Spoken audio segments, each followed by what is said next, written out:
प्रिय विद्यार्थियों, स्वागत है आप सबका हमारे इस ऑनलाइन क्लास के अंदर। जैसा कि आपको विदित, हम लोग घर्षण टॉपिक की चर्चा कर रहे थे। इससे पहले हम लोगों ने स्थैतिक और गति घर्षण पर चर्चा भी की थी।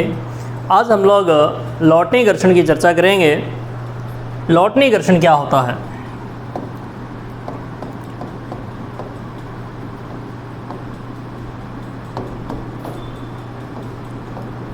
देखिए, जब वस्तु लुढ़कती है सतह पर, तो उस स्थिति में वस्तु और सतह के बीच जो घर्षण बल काम करता है उसे ही हम लौटनी घर्षण के नाम से जानते हैं। ये सतह है, सरफेस, इस पर ये वस्तु है और ये इधर की ओर ऐसे लुढ़कते हुए आगे बढ़ती है। ठीक है, ये है इसकी गति की दिशा और ये लुढ़क रही है। ठीक है, तो इस स्थिति में जो सतह और वस्तु के बीच की सतह और वस्तु के बीच मध्य जो घर्षण बल काम करेगा, इस लुढ़कने का जो विरोध करने वाला बल होगा, उस बल को ही हम क्या कहते हैं? उस बल को ही हम लोग लौटनी घर्षण बल कहते हैं। इस डायरेक्शन में जो बल काम करता है F, उसी को हम लोग लौटनी घर्षण बल कहते हैं। लेकिन शर्त यह है, इसमें फिसलन नहीं होनी चाहिए। फिसलन समझ गए ना, कि वस्तु ऐसे घूमनी नहीं चाहिए एक ही स्थान पर। फिसलन नहीं होनी चाहिए, सिर्फ और सिर्फ लुढ़कनी चाहिए। अगर फिसलन हुई तो हम लोग लौटनी घर्षण नहीं कहेंगे उसे। फिसलन नहीं होनी चाहिए। मैं लिख देता हूँ यहाँ, फिसलन नहीं होनी चाहिए। और बिना फिसलन के जब वस्तु लुढ़कती जाएगी, आगे की तरफ गति करती जाएगी, तो इस समय जो वस्तु है उसका एक ही बिंदु सतह के संपर्क में होगा। किसी ताक्षणिक समय पर एक ही बिंदु संपर्क में होगा। टी टाइम बाद में भी एक बिंदु संपर्क में होगा, मतलब एक सरफेस पूरी की पूरी संपर्क में नहीं होगी। ये आइडियल कंडीशन है। एक कैसी कंडीशन है? आइडियल कंडीशन है। ठीक है, जब वस्तु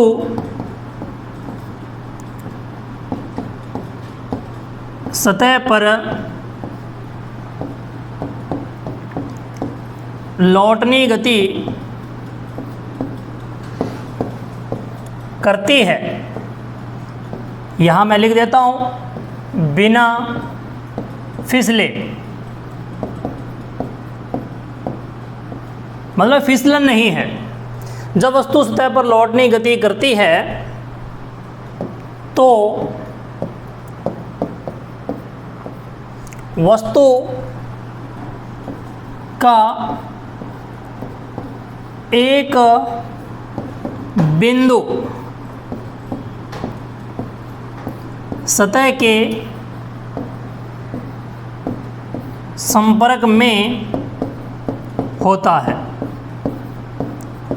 मतलब जो संपर्क में आता है सतह का, वो एक ही बिंदु संपर्क में आता है। मैंने आपको बोल के बताया कि ये एक आइडियल कंडीशन है, एक्चुअल में ऐसा नहीं होता है। ठीक है, एक बिंदु सतह के संपर्क में आता है। तो इस आधार पर हम ये कह सकते हैं, हम ये अनुमान लगा सकते हैं कि घर्षण तो होना ही नहीं चाहिए। क्यों? क्योंकि सापेक्ष गति ही नहीं है। एक बिंदु संपर्क में आया है और लुढ़कने के बाद में पुनः एक ही बिंदु वापस संपर्क में आया है, अर्थात सापेक्ष गति हो ही नहीं रही है। तो फिर घर्षण नहीं होना चाहिए। इस आधार पर वस्तु व सतह के मध्य, इस आधार पर वस्तु व सतह के मध्य घर्षण बल कार्य नहीं करना चाहिए, नहीं करना चाहिए। ओके, अगर वस्तु पर कोई घर्षण बल कार्य कर ही नहीं रहा है तो बताइए वस्तु क्यों रुकेगी? वस्तु तो कंटिन्यू गतिमान बनी रहेगी ना। वस्तु तो लगातार क्या रहेगी? गति की स्थिति में रहेगी। अतः वस्तु को लगातार गति की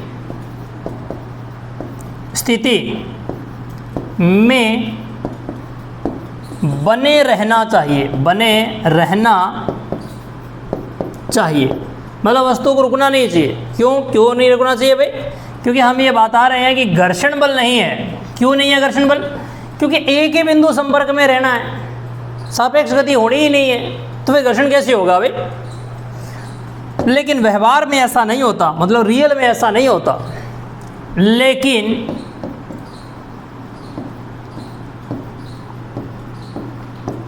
व्यवहार में ऐसा नहीं होता।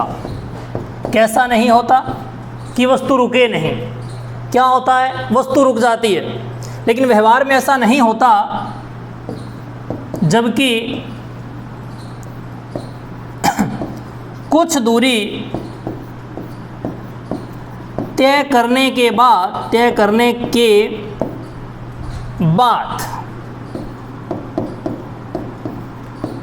वस्तु की लौटनी गति समाप्त हो जाती है। ठीक है।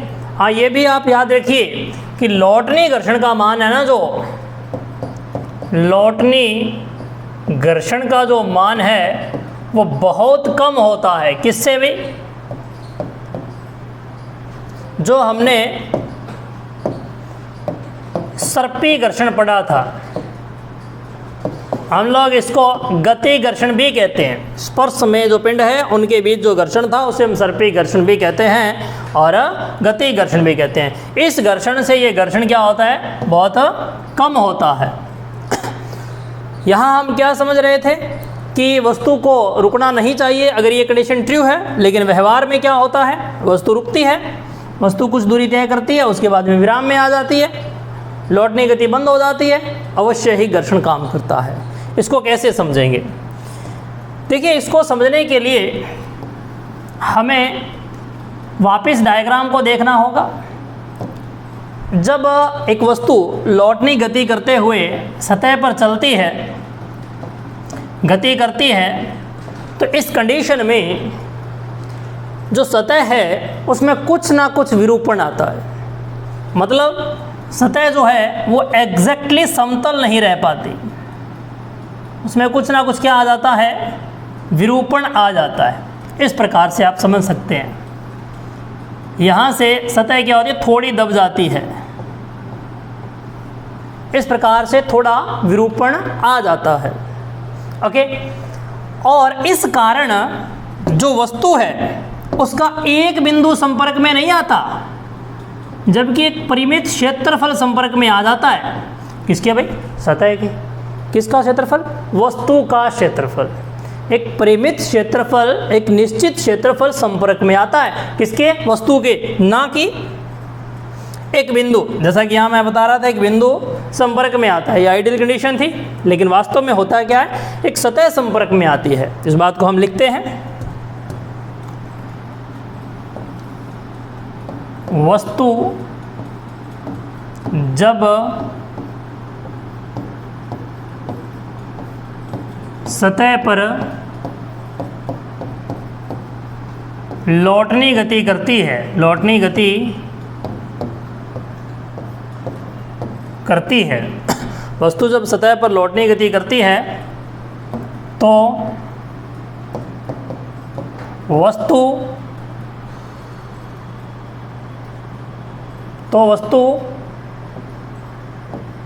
की सतह,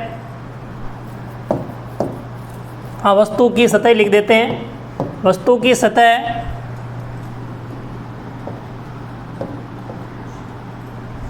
हमने यहाँ लिख रखा है। एक काम करते हैं, सतह की जगह दूसरा शब्द काम में ले लेते हैं। वस्तु का परिमित क्षेत्रफल, वस्तु का परिमित क्षेत्रफल सतह के संपर्क में आता है, सतह के संपर्क में आता है और सतह के संपर्क में यदि कोई क्षेत्रफल आएगा तो कौन सा बल काम करेगा? संपर्क बल काम करेगा। कौन सा बल? संपर्क बल। हमने स्टडी किया था 1-2 दिन पहले कि संपर्क बल क्या होता है। जब दो सतहें संपर्क में आती है तो उनके बीच कार्य करता है। इसके 2 कंपोनेंट होते हैं, याद होगा आपको। एक लंबवत कंपोनेंट, प्रतिक्रिया बल कहा था हमने, एक सतह के अनुदिश कंपोनेंट, घर्षण कहा था हमने उसे। ओके, क्षेत्रफल सतह के संपर्क में आता है, परिमित क्षेत्रफल सतह के संपर्क में आता है तो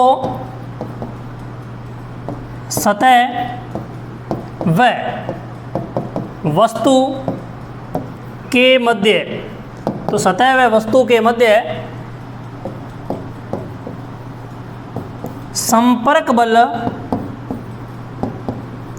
कार्य करता है। इस संपर्क बल का सतह के अनुदिश घटक, सतह के अनुदिश घटक, संपर्क बल का सतह के अनुदिश घटक घर्षण बल कहलाता है। और इसी घर्षण बल को क्या कहते हैं? इसी घर्षण बल को कहते हैं लोटनी घर्षण। क्या कहते हैं? लोटनी घर्षण बल। ओके, तो आप समझ गए होंगे कि लोटनी घर्षण बल किस प्रकार से काम करता है। और ये चर्चा हम लोग ऑलरेडी कर चुके हैं कि जो लोटनी घर्षण की वैल्यू है वो सर्पी घर्षण और स्थिति घर्षण से कहीं कम होती है। ओके, तो अब हम लोग आगे की टॉपिक की चर्चा करेंगे। आगे की टॉपिक की चर्चा करने से पहले हम लोग घर्षण कि क्या क्या लाभ हैं और घर्षण की क्या हानियां हैं और इसे कैसे कम किया जाता है, इन पर एक संक्षिप्त चर्चा कर लेते हैं। हम लोग चर्चा करना चाहेंगे कि घर्षण के लाभ व हानियों पर। ठीक है, लाभ तो आप देख सकते हैं कि हम लोग जो चल रहे हैं, हम लोग क्या करते हैं, अपने पैरों से ज़मीन को पीछे की ओर धकेलते हैं और ज़मीन आगे धकेलती है। पैर और ज़मीन के बीच में घर्षण है, तभी हम लोग ज़मीन को पीछे धकेल पाते हैं, अदरवाइज़ हमारा पैर फिसल जाता। जैसा आपने अनुभव किया होगा, फर्श पर अगर पानी गिरा हुआ होता है तो हमारे साथ होता है, क्या होता है, हम फिसल जाते हैं। क्यों? क्योंकि पैर और फर्श के बीच का घर्षण क्या हो गया, कम हो गया। तो हम लोगों को चलने में क्या हुई, बाधा आई। तो आप देख सकते हैं कि लाभ क्या क्या है। पहला लाभ अभी आपको मैंने बताया, घर्षण बल के कारण हम सतह पर चल पाते हैं। ओके, और लाभ देखिए, जैसे आप लोग एक रस्सी को गांठ लगा देते हैं, बांध देते हैं, तो वो स्लिप क्यों नहीं होती है? क्योंकि 2 रस्सियों के बीच में घर्षण काम करता है, इसलिए वो स्लिप होकर खुलती नहीं है। अगर वहाँ घर्षण नहीं होता तो एक रस्सी को दूसरे की रस्सी के साथ बांधना भी संभव नहीं था, गांठ लगाना संभव नहीं था। ठीक है, इसे भी आप लिख सकते हैं, रस्सी में गांठ लगाने के लिए घर्षण आवश्यक है। घर्षण आवश्यक है। आप ये भी समझ सकते हैं कि देखिए, आप जो व्हीकल होते हैं, 4 व्हीकल देख लीजिए, चाहे 2 व्हीलर देख लीजिए, उनके टायर जो होते हैं उनमें धारियाँ बनी हुई होती है। आप देखेंगे तो आपको मिल भी जाएगी, टायर में क्या होती है, धारियाँ होती है। उन धारियों से होता क्या है, सड़क और टायर के बीच में घर्षण बढ़ जाता है, जिससे जब आप ब्रेक लगाते हैं तो गाड़ी तुरंत प्रभाव से रुक जाती है। अगर वो धारियाँ नहीं हो तो टायर क्या होगा, टायर तो रुक जाएगा लेकिन सड़क के ऊपर फिसलते हुए आगे की तरफ चला जाएगा। लेकिन वो धारियाँ है तो घर्षण ज़्यादा है तो फिसलन नहीं होगी, तुरंत प्रभाव से टायर रुकेगा। तो आप देख सकते हैं कि घर्षण के कारण ही गाड़ियाँ रुक पाती है और घर्षण के कारण ही गाड़ी चल पाती है। अगर घर्षण नहीं होता तो ना तो हम गाड़ी को चला पाते, ना गाड़ी को हम लोग रोक पाते और ना ही हम गाड़ी को मोड़ पाते। ठीक है, तो हम लोग इस आधार पर ये कह सकते हैं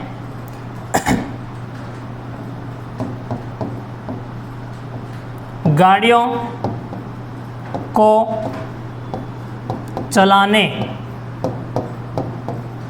रोकने व मोड़ने के लिए घर्षण आवश्यक है। क्या है? घर्षण आवश्यक है। बहुत से यूज़ हैं घर्षण के, एक और बता देता हूँ, फिर हम लोग हानियों पर चर्चा करेंगे।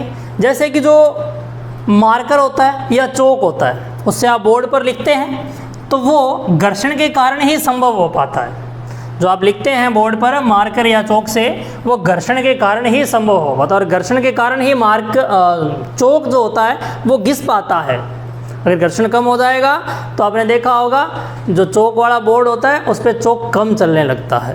ओके, तो हम ये कह सकते हैं श्यामपट्ट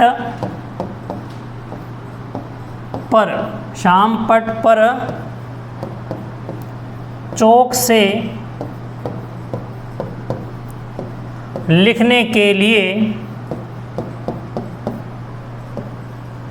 क्या आवश्यक होता है? घर्षण आवश्यक होता है। घर्षण आवश्यक होता है। ओके, ये थे घर्षण के लाभ। अब आप समझ चुके होंगे कि घर्षण कितना उपयोगी है। अब हम लोग चर्चा कर देते हैं कि घर्षण की हानियाँ क्या क्या है। देखिए, घर्षण है तभी गाड़ियों के टायर घिसते हैं, अदरवाइज घर्षण नहीं हो तो गाड़ियों के टायर ही नहीं घिसेंगे। एक हानि है कि टायर घिस रहे हैं, लाभ है कि टायर चल रहे हैं। चलते हैं तभी तो घिसते हैं ना, तो आप ऐसे काउंट कर सकते हैं ऐसे हानियों में। दूसरा, जो कल कारखाने हैं, फैक्ट्रीज़ है, कंपनीज़ के अंदर जो कंपनियां जो है उनके अंदर जो प्रोडक्शन करने की मशीनें लगी हुई है, उनके जो कलपुर्जे हैं वो समय के साथ घिस जाते हैं। क्यों? क्योंकि उन कलपुर्जों के बीच क्या काम करता है? घर्षण काम करता है। तो हम ये कह सकते हैं कल कारखानों में लगी मशीनों के पुर्जे घिस जाते हैं। किसके कारण भी? घर्षण के कारण ही घिसते हैं। ठीक है, और क्या इसकी हानियां हैं? जैसा कि मैंने अभी बताया, वाहनों के टायरों का घिसना। और देखिए, जो आप कोई भी मशीनरी यूज़ में लेते हैं, उस घर्षण के कारण ही वह मशीनरी क्या हो जाती है? गर्म हो जाती है। गर्म होकर ख़राब होने का खतरा बना रहता है। इस प्रकार की घर्षण की क्या है? हानियां है।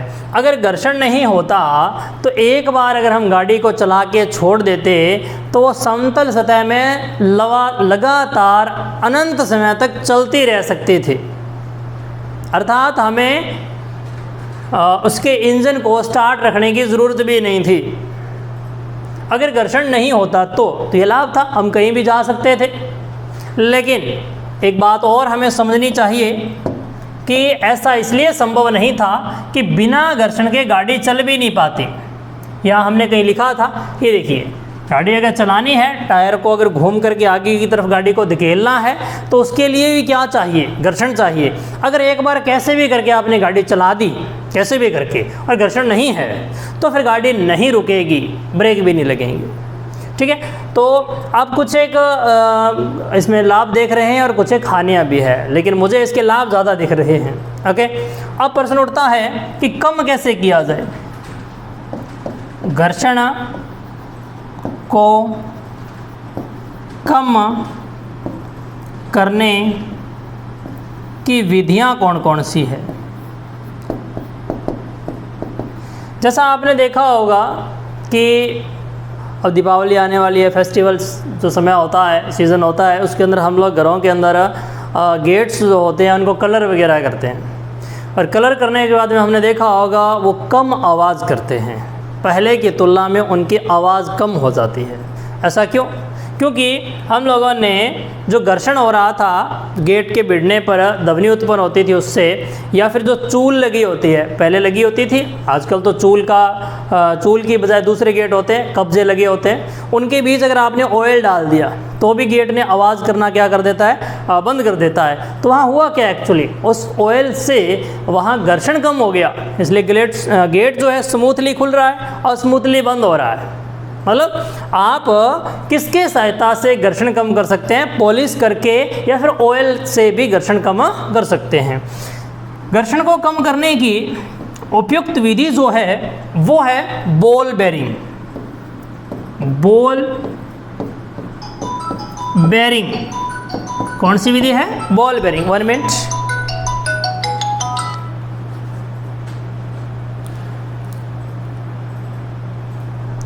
बॉल बेरिंग क्या कुछ होता है?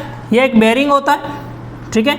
इसके बीच में क्या होती है? छोटी छोटी बॉल्स होती है, यहाँ ऐसे छोटी छोटी बॉल्स होती है, और ये धुरी होती है, और ये पूरे का पूरा घूमता है टायर के साथ। तो इसके साथ ये बॉल्स भी क्या करती है? घूमती है। घूमेंगी तो लौटनी गति करेगी, अर्थात इनके मध्य कौन सा घर्षण काम करेगा? लौटनी घर्षण। लौटनी घर्षण काम करेगा, जो कि अपने जानते हैं सबसे कम होता है। तो पहले जो घर्षण था उसको कम करने के लिए हमने बॉल बेरिंग का यूज़ कर लिया, जिससे जो घर्षण है वो क्या हो जाएगा? बहुत कम हो जाएगा। हम लोग इस लौटनी घर्षण को भी कम करने के लिए बॉल बेरिंग के अंदर ऑयल देते हैं या फिर ग्रीस का प्रयोग करते हैं। ओके। दूसरा घर्षण को कम करने का क्या उपाय है? दूसरा उपाय है वायु फिल्म। कौन सा उपाय है? वायु की पतली परत, फिल्म की जगह परत लिख देता हूँ, वायु की पतली परत, देखिए, या फिर इसके स्थान पर ऑयल मतलब तेल की पतली परत का प्रयोग किया जा सकता है। ये कैसे कुछ है अभी देखिए, समझाने का प्रयास करता हूँ। गाड़ियाँ जो होती है, 4 व्हीलर होते हैं, उनमें एक क्रैंक होती है, ठीक है, और इसको इस प्रकार से घूमना होता है अंदर से, ठीक है, इसको इस प्रकार से घूमना होता है। ये कंडक्ट रोड होती है, उसके अंदर से इस प्रकार से घूमना होता है। तो यहाँ क्या किया जाता है? ये संपर्क सतह पर यहाँ पर एक ऑयल की परत बना दी जाती है। लगातार ऑयल को ऑयल पंप के माध्यम से इसके अंदर प्रेस किया जाता है, दबाया जाता है, भेजा जाता है, तो यहाँ से एक पतली ऑयल की परत बन जाती है। उसके अंदर ये घूमता रहता है लगातार इस प्रकार से, ठीक है। अर्थात ये जो भाग है ये इसके संपर्क में नहीं आ पाता है, इनके बीच में कौन बना रहता है? हमेशा ऑयल, ठीक है, जिस कारण भी घर्षण क्या हो जाता है? कम हो जाता है, ठीक है। यहाँ हमारी बुक में एक डायग्राम सा बना के आपको समझाया गया है, आप बुक देखेंगे तो आपको दिख जाएगा कि इस प्रकार से एक बबल्स बनाया गया है, ठीक है, और नीचे क्या है? एक सरफेस है। ये बताया गया है कि इस बबल से एयर जैसे बाहर निकलेगी, यहाँ से ऐसे एयर बाहर निकलेगी, तो ये जो वायु की एक पतली फिल्म बन जाएगी जो इस बबल की सरफेस को नीचे वाली सतह के संपर्क में नहीं आने देगी, और यहाँ पर घर्षण क्या हो जाएगा? कम हो जाएगा। ये सतह इसके साथ चिपक नहीं पाएगी। ओके, इस प्रकार से आप समझ सकते हैं कि वायु की परत की सहायता से भी क्या किया जा सकता है? घर्षण को कम किया जा सकता है। यह विधि मशीनरी में यूज़ में ली जाती है। तेल की एक पतली परत बना करके घर्षण को क्या किया जाता है? कम किया जाता है। ये टॉपिक था घर्षण का टॉपिक। ओके, अब हम लोग आगे के टॉपिक की चर्चा करते हैं। आगे का टॉपिक है समतल सड़क पर कार की गति। किसकी गति? कार की गति। किस पर? समतल सड़क पर। तो मैं हेडिंग लिख देता हूँ, समतल सड़क पर कार की गति।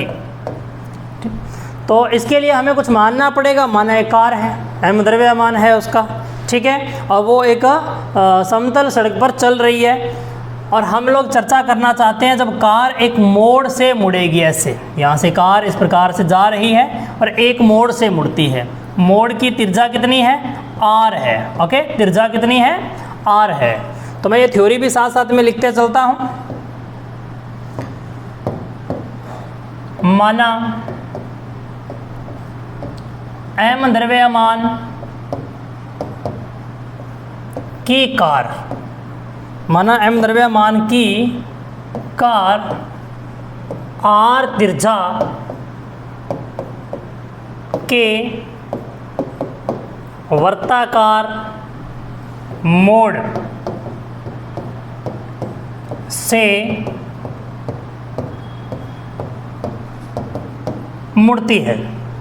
अगर कार को वर्ताकार मोड़ से मुड़ना है तो क्या चाहिए, अभिकेंद्रीय बल चाहिए। आपने पीछे स्टडी किया था कि वर्ताकार पथ पर बने रहने के लिए केंद्र की ओर किसकी आवश्यकता होती है, बल की आवश्यकता होती है, और इस बल को हम क्या कहते हैं, अभिकेंद्रीय बल कहते हैं, सेंट्रल फोर्स कहते हैं। तो वर्ताकार पथ पर बने रहने के लिए क्या चाहिए, उसे अभिकेंद्रीय बल चाहिए। इधर की ओर कोई खींच के रखे उसे, वो कौन है, वो है इस कार के टायरों और सड़क के मध्य कार्य करने वाला घर्षण बल। इस कार के टायर्स और सड़क के मध्य कार्य करने वाला घर्षण बल, ठीक है, जो इसे केंद्र की ओर खींच के रखेगा, अर्थात अभिकेंद्रीय बल प्रदान करेगा। मैं ये बात लिख देता हूं। कार को वर्ताकार मोड़ पर गति करने के लिए वर्ताकार मोड़ पर गति करने के लिए अभिकेंद्रीय बल की आवश्यकता होगी, जो उसे टायर व सड़क के मध्य कार्यरत घर्षण बल द्वारा प्रदान किया जाएगा। यहाँ आपको ये ध्यान देने की ज़रूरत है कि टायर अवश्य लौटनी गति कर रहे हैं, लेकिन जो ये घर्षण बल है यह लौटनी घर्षण नहीं है, ये है स्थैतिक घर्षण। कार गतिमान है फिर भी स्थैतिक घर्षण, ऐसे कैसे भाई। एक्चुअली देखिए, इधर की ओर चाहिए ना क्या, कुछ बल। तो जब कार एक तेजी से टर्न ले रही होगी तो जो टायर हैं वो आगे की ओर तो बढ़ रहे होंगे, अतः लौटनी घर्षण पीछे की ओर तो काम करेगा, इधर की ओर थोड़ी काम करेगा। तो इधर की ओर कौन करेगा काम, देखिए टायर जो है एक्चुअली इधर नहीं जा पा रहे। क्यों भाई, क्योंकि अवश्य ही इधर की ओर कोई घर्षण बल लग रहा है। तो इधर की ओर जाना क्यों था, आप कार के अंदर बैठे हैं, आप अनुभव कीजिए, जब आप कार में बैठे होते हैं, आर त्रिज्या के मोड़ पर कार मुड़ रही होती है, तो आप बाहर की ओर धक्का अनुभव कर रहे होते हैं, आप बाहर की ओर एक बल अनुभव कर रहे होते हैं, केंद्र से बाहर की ओर एक बल अनुभव कर रहे होते हैं। इसका मतलब कार को बाहर चले जाना चाहिए था, लेकिन नहीं जा रही है। इसका मतलब अवश्य ही कोई कार को अंदर की ओर भी खींचे हुए है। वो कौन है, इन टायर्स के बीच का घर्षण बल है। ये टायर जो है इस प्रकार से जो आगे की तरफ तो चल रहा है, इधर नहीं फिसल पा रहा। क्यों, क्योंकि इधर की ओर क्यों नहीं आ पा रहा, क्योंकि इधर की ओर एक घर्षण बल काम कर रहा है केंद्र की ओर टायर पर, ठीक है। तो इधर की ओर गति ही नहीं है जब, तो उस स्थिति में इस घर्षण बल को मैं कौन सा बल कहूँगा, स्थैतिक घर्षण बल ही तो कहूँगा। यदि इधर गतिमान होता तो मैं इस घर्षण बल को गति घर्षण कह देता, क्योंकि आप जानते हैं जो घर्षण है वो हमेशा गति का विरोधी होता है, गति के विपरीत डायरेक्शन में लगता है। बाह्य बल जो लग रहा है उसके विपरीत काम करता है। ओके, तो ये कौन सा बल होगा? यह होगा स्थैतिक घर्षण बल। अब हम लोग थोड़ी आगे चर्चा कर लेते हैं। अब हम लोग चर्चा करेंगे कार पर 3 बल कार्यरत हैं। चर्चा में कौन कौन से बल हैं देखते हैं। पहला बल है गुरुत्वाकर्षण बल। कौन सा बल भाई? गुरुत्वाकर्षण बल। कितना? mg। किधर की ओर? नीचे की ओर। दूसरा बल है सड़क के कारण ऊपर की ओर प्रतिक्रिया बल। सड़क के कारण ऊपर की ओर प्रतिक्रिया बल, जिसको हम लोग R से भी लिख देते हैं, और मैंने आपको बताया था पहले भी कई बार हम N से भी लिख देते हैं। तीसरा बल कौन सा है भाई? घर्षण बल, जिसको हम Fs से लिखेंगे। S मतलब स्थैतिक है ना, इसलिए हम S लगाएंगे। ओके, ये घर्षण बल क्या काम करता है इसकी चर्चा हम ऑलरेडी कर चुके हैं। ये आवश्यक अभिकेंद्रीय बल प्रदान करता है। क्या करता है? आवश्यक अभिकेंद्रीय बल प्रदान करता है। अब हम ये जानते हैं कार ऊपर या फिर नीचे की ओर नहीं जा रही, इसका मतलब ऊर्ध्वाधर संतुलन में है कार। ये बात लिख देता हूँ, कार ऊपर या नीचे की ओर गति नहीं करती। इस कारण नीचे की ओर लगने वाला बल और ऊपर की ओर लगने वाला बल परिमाण में क्या होंगे? बराबर होंगे। आप इसे समीकरण नंबर 1 दे सकते हैं। अभी हमने समझा कि जो कार को वर्ताकार पथ पर घूमने के लिए आवश्यक अभिकेंद्रीय बल है वो ये स्थैतिक घर्षण बल प्रदान करेगा। और आप ये जानते होंगे कि जो स्थैतिक घर्षण बल है Fs वो होगा μs/r से ज्ञात। μs क्या है? टायर व सड़क के मध्य स्थैतिक घर्षण गुणांक है। मैं लिख देता हूँ ये भी, यहाँ μs टायर्स व सड़क के मध्य स्थैतिक घर्षण गुणांक है। ओके, अब हम लोग एक समीकरण और बनाना चाहेंगे। कैसे बनेंगे देखिएगा, मैं ये बात पीछे वाली की रिपीट कर रहा हूँ। कार को वर्ताकार पथ पर बने रहने के लिए आवश्यक अभिकेंद्रीय बल स्थैतिक घर्षण बल द्वारा प्रदान किया जाता है। कार को वर्ताकार पथ पर बने रहने के लिए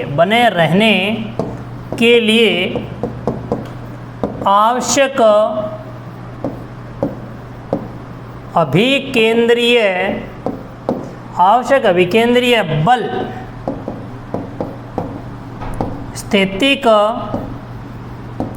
घर्षण बल द्वारा प्रदान किया जाता है। तो इसके आधार पर समीकरण क्या बनेंगी? समीकरण बनेगी mv² बटा में r से बड़ा ही होना चाहिए। कौन भाई? घर्षण बल। क्यों? आप इसको यहाँ से समझिए। देखिए, यदि घर्षण बल का मान जो है सीमांत स्थैतिक घर्षण बल का मान, ये क्या होता है? ये सूत्र किसका है आपको याद हो तो? कौन सा? ये वाला। ये सूत्र किसका है? ये सीमांत स्थैतिक घर्षण बल का मान है, मैक्सिमम वैल्यू है ये। इस मैक्सिमम वैल्यू से तो ये छोटा ही होना चाहिए, जो आवश्यकता है वो कम होनी चाहिए। इधर की और नीड कितने बल की है? मान लीजिए 15 न्यूटन की नीड है, सपोज माना है मैंने। ओके, और घर्षण बल का मैक्सिमम मान अगर 14 न्यूटन ही है तो आवश्यकता पूरी नहीं हुई ना। और जब तक अगर आवश्यकता पूरी नहीं हुई तो कार सड़क पर नहीं बनी रह सकती, कार सड़क से नीचे उतर जाएगी, दुर्घटना हो सकती है। इसलिए जो घर्षण बल का मैक्सिमम मान है वो आवश्यकता जितने बल की है उससे ज़्यादा ही रहना चाहिए। यही मैंने यहाँ पर लिखा है कि जो घर्षण बल का मैक्सिमम वैल्यू है उससे ज़्यादा नहीं हो जाए, क्या आवश्यकता मतलब अभिकेंद्रीय बल जो हमें चाहिए वह इससे कम ही होना चाहिए, तभी एक सुरक्षित गति होगी कार की, अदरवाइज क्या हो सकती है, दुर्घटना हो सकती है। तो हमारे पास समीकरण नंबर 3 प्राप्त हो चुकी है। अब हम लोग समीकरण 1 का प्रयोग करेंगे।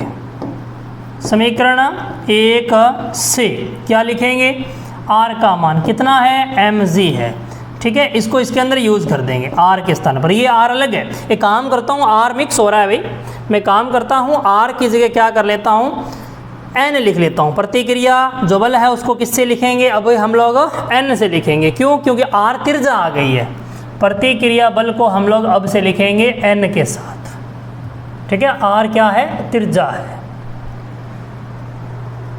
यहाँ मात्रा थी, ओके, इसको हम लोग लिख देते हैं n यहाँ भी और यहाँ भी आ जाएगा n, ओके।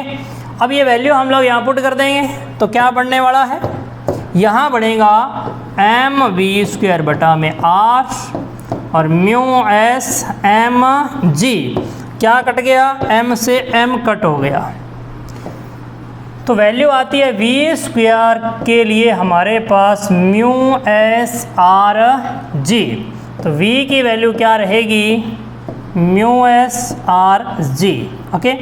अगर हम लोगों से कार की मैक्सिमम वेलोसिटी पूछी जाए, अधिकतम वेग पूछा जाए, तो हम इसको ऐसे लिखेंगे, कार के लिए अधिकतम